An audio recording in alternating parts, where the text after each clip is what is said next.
welcome you to the Principles of Marketing class. We are going to look at the last session under Unit 4, Pricing Strategies. Pricing Strategies under Unit 4, which talks about price. By the end of this session, you should be able to list and explain the strategies for pricing new products, discuss the strategies for pricing existing products, and explain the meaning of value pricing. Pricing strategies for new products. Learners should be aware that we have pricing strategies for new products and pricing strategies for existing products. Most of students mix the pricing strategies for new products and pricing strategies for existing products. Please, let's be mindful about this. First of all, we are going to talk about the pricing strategies for new products. There are two most important strategies when pricing new products. We have the skimming pricing and penetration pricing. We will delve deeper into them. Skimming pricing, I think we gave a brief definition of skimming pricing in session 4. Skimming pricing is a pricing strategy that initially sets a high price, the underlying word is high price, for a product and then lowers it. It initially sets high price for a product and lowers it in the near future. The idea is to sell the product to people who want it the most. The idea is to sell the product to people who want it the most. After these customers have made their purchases, the price is then reduced to appeal to more price-sensitive customers. So after they have sold it to the innovators and the early adopters, other customers who are price-sensitive also come in to purchase. For example, computer manufacturers set high prices on new technological advanced products like laptops to capture the buyers who most want the innovation at the highest price. Phone inventors also do the same. Eventually, the price is dropped to grab sales from the next lower price segment. So the price is brought down just to grab sales from the next lower price segment. Skimming pricing maximizes sales revenues by selling to buyers at a high price. Skimming pricing maximizes sales revenue by selling to buyers at the high price they will pay. At the high price they will pay. Some buyers actually look out to pay for a higher price for a product because they believe that the higher price they pay communicates higher quality.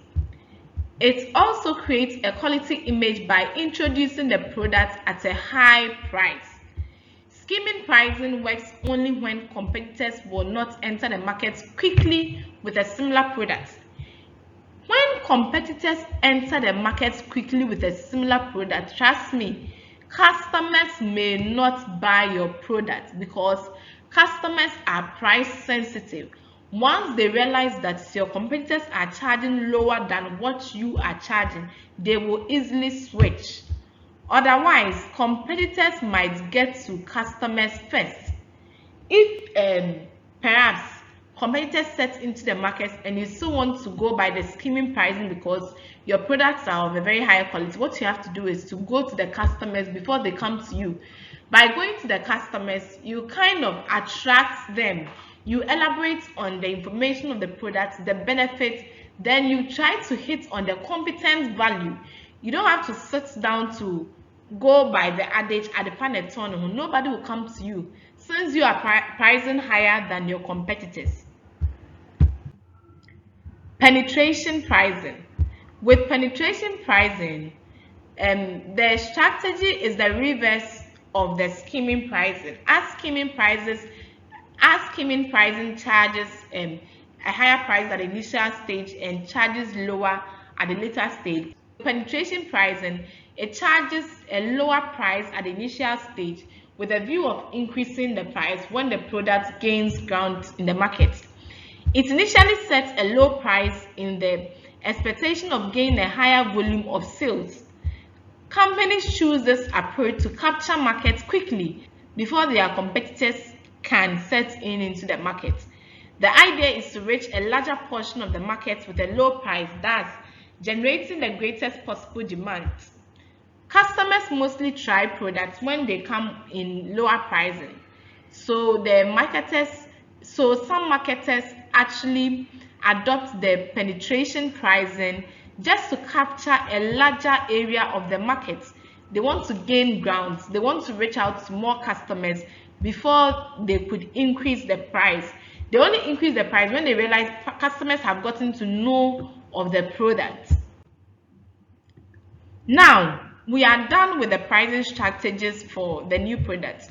Let us talk about the pricing strategies for existing products which are already in the market. Businesses change the price of existing products either on their own initiative or to respond to a competitive or regulated price change. Now, let us go through the strategies for existing products. 1. We have the market pricing or competitive pricing, relationship pricing, loss leader pricing, and differential pricing. With the market pricing or competitive pricing, it involves fixing prices which match. With the market pricing or competitive pricing, it involves fixing prices which match that of other competing products in the marketplace. So the price is in line with what competitors are already charging. Thus, pricing according to the prices of similar products on the market or offered by competitors. This happens especially if the market is highly competitive or a perfect competitive market. A perfect competitive market is a market with so many competitors, and with such industry, there is a free entry and free exit. A perfect competitive market is for a buyer's market because mostly there are so many suppliers available, so buyers tend to determine the price. They bargain so hard. If you don't take care, they are price sensitive, they switch easily. Hence, no consideration is normally given to cost or revenue consideration. Customers don't care about how much you are incurring or how much you want to gain. Thus, the cost of the product is not taken into account. It is simply a defensive measure to protect existing business. Sometimes it is just to help you sustain in the market because it allows you to defend your stand in the market. If not, competitors will get you off the market. Relationship pricing. This is particularly important with corporate customers and high new worthy individuals. In order to cross-sell profitable products, other prices may be adjusted downwards in order to keep the business while increasing the profit overall from these customers. Relationship pricing is a type of rate structure that is extended to existing customers who choose to purchase goods or services that are ancillary to the core product offered by a company or a firm. And what they do is that, let's take a multi-TV digibox and a television for instance. We all know that a digibox is a bit lower in terms of pricing than the television itself. What marketers do is that they reduce drastically the auxiliary product or the support product or service, so that when customers see that, they are attracted to purchase that and the main product. So what companies do is that they intentionally lower the support product or the support service, then increase the price of the main product, so that customers will definitely, if customers definitely buy the auxiliary or the support product, they will definitely get to buy the main product. A simple example of relationship pricing can be found in the banking industry. It could be found in the banking industry. Along with the core products of checking and saving accounts, most banks today will also offer customers the opportunity to purchase insurance or buy stocks and bonds through specialized departments within the institution. So sometimes firms kind of influences you to make a purchasing decision, and with that they kind of bring the product with lower prices in front, so that would inform you to purchase the main product that brings profit to the firm. Loss leader pricing. It is a marketing strategy that prices products lower than the cost to produce them or offer to attract new customers or to sell additional products to customers. So with the loss leader pricing, the prices of the products are priced lower than the cost to produce them. So one may ask, won't the marketer run at a loss? You realize that even though some people are pricing the product to arrive at a loss, they will also make profit with the main product they are selling, the product of which they are giving a low price to. Let us look at this example. When a firm, for example, a bank, operates a service at a loss, let's say interest-bearing current account, but that's so to enable it to cross-sell other profitable services, it is operating a loss leader pricing system. So let us use a torch and a battery. So you realize that a firm will try to sell a battery to you, and depending on the price you pay, if you could look at it critically, you can rightly tell that a firm is making a loss from the battery they are selling. But torch and battery too happens to be a complementary good. You can't use one without the other. And since you have bought one which has been priced low, you will end up buying the torch in addition to the battery you have purchased, just because the battery price was decreased, and that triggered you to purchase the torch. So the firm uses a loss product to counter sell or to cross sell other profitable services or products. It is operating a loss leader pricing system. Differential pricing. Differential pricing. A certain methods of carrying out business transactions are cheaper for the marketer. Certain methods of pricing out business transactions are cheaper for the marketer. Firms such as banks encourage customers to move away from expensive methods such as payments by checks, standing orders, and cash withdrawals at the counter. Lower charges will be applied to the same transaction carried out by direct debit and automated teller machines. The marketer will also stress on the benefits of these other methods, such as the security and the convenience, when applying a differential pricing. With the differential pricing, firms kind of encourage customers to move away from products which are very expensive in order to adopt a product which they think it is more convenient for customers, and they try to hit or stress on the benefits of these products.